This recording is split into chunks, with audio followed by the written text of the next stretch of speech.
Alors, salut les amis et bienvenue dans cette nouvelle vidéo. Alors, dans cette vidéo, on va entamer la seconde partie de notre formation dédiée à CSS. Dans la première partie, on a vu pas mal de choses, pas mal de notions.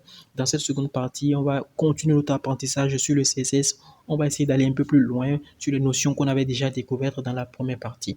Alors, aujourd'hui, dans cette vidéo, on va se concentrer sur la notion de spécificité en CSS. Alors, c'est quoi la spécificité? Alors, la spécificité ici, c'est le moyen par lequel le navigateur décide la valeur de propriété, la valeur d'une propriété CSS la plus spécifique à afficher, tout simplement. Pour faire simple, c'est le moyen par lequel, lorsque nous sélectionnons un élément HTML et que nous voulons lui appliquer un style donné, c'est le comment ce style est affiché à l'écran. Quel mécanisme le navigateur utilise pour pouvoir afficher voilà, le style là, voilà, cette valeur-là à l'écran.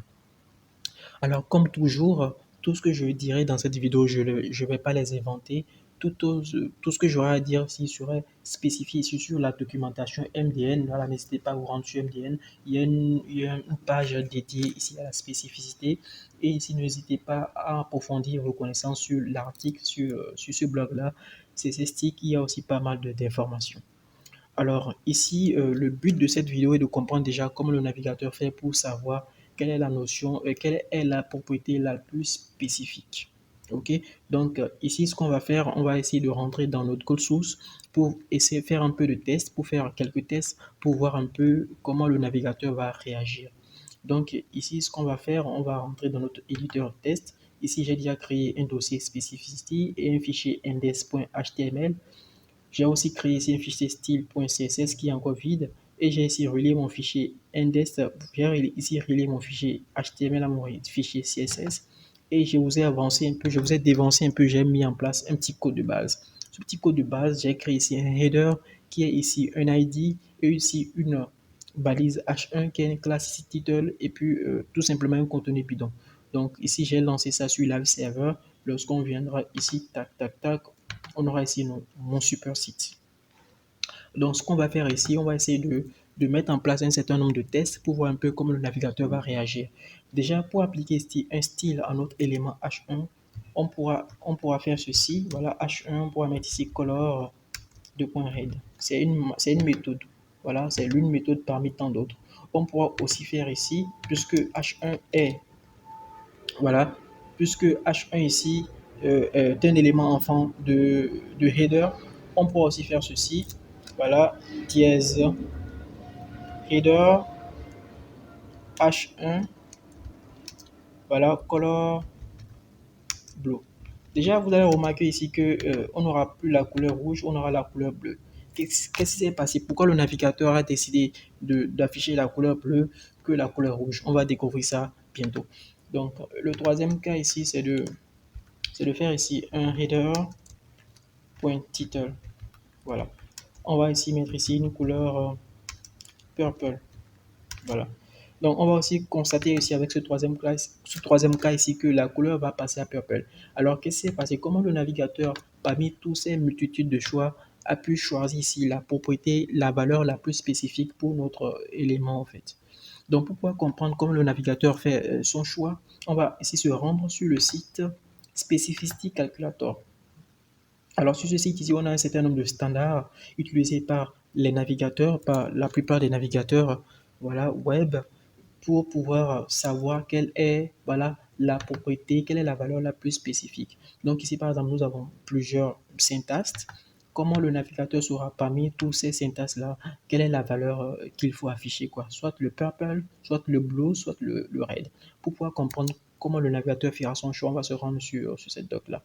Donc ici, déjà de base, on nous dit que tout ce qui est ID, c'est 100 points en fait. Donc tout ce qui est ID, c'est 100 points. Tout ce qui est classe, attribut ou pseudo-classe, c'est noté sur 10 points. Voilà. Et tout ce qui est élément ou pseudo-élément ici, c'est noté ici sur 1 point. Donc pour faire simple, lorsqu'on va évaluer ici, lorsqu'on va prendre le premier cas qui est le H1, on voit ici que le H1 est noté sur voilà, un point. Donc, le navigateur va prendre quand le navigateur fera le test, il va évaluer ici voilà, parmi tous ces syntaxes-là, quelle est la syntaxe qui rapporte plus de points? C'est la syntaxe qui rapporte plus de points qui passe au fait, qui passe, quoi. C'est la syntaxe qui rapporte plus de points qui va passer. C'est ça qui sera la plus spécifique.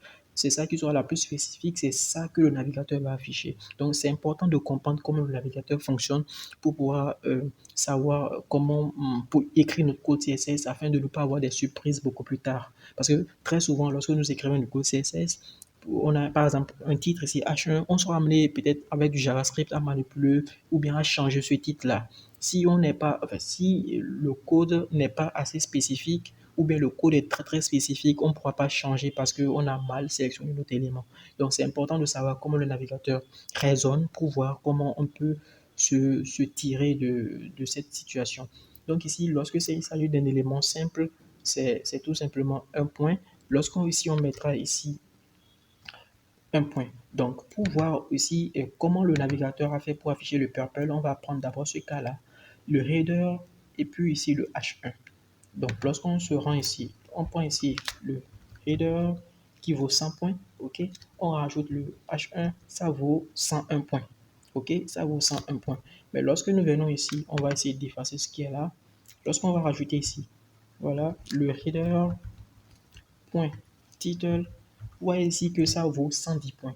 Donc évidemment, entre 101 et 110, le navigateur va évidemment choisir aussi le purple. Le navigateur ici va choisir le purple. Donc voilà, c'est tout pour la notion de spécificité, c'est ce que je voulais vous montrer. Par contre, il y a une façon d'outrepasser voilà, cela. Donc déjà, vous devez faire attention à tout ce qui est ID. Les ID ne sont pas très très souvent utilisés en CSS. On va beaucoup plus préférer les classes parce que les ID, ça vaut 100 points. 100 points, c'est pas facile de pouvoir écraser cette propriété-là, hein. Donc, c'est pas facile d'écraser cette propriété-là. Donc, on va plutôt préférer les classes avec 10 points et les pseudo-classes, et puis pour essayer de voir un peu comment on peut agencer les trucs. Donc, en CSS, on va pas trop utiliser ici les ID parce que ça vaut 100 points et c'est difficile après de pouvoir écraser les propriétés. C'est vraiment compliqué. On va plus préférer ici l'utilisation des classes et des éléments en fait. Maintenant, je disais qu'il y avait un moyen ici de passer cela. On va l'appliquer ici sur notre élément H1. Donc, pour que notre élément H1 puisse être prioritaire au niveau de notre navigateur, puisse passer en priorité, voilà, au niveau de notre navigateur, pour que cette valeur rouge-là passe en priorité, il y a un mot-clé ici qu'on va utiliser qui est le important. Voilà, lorsque le navigateur va voir ce drapeau important, voilà, lorsqu'on vient ici sur la page, il va se mettre en couleur rouge. En quelque sorte, le important, ça vaut 1000 points ou bien 100 000 points en fait.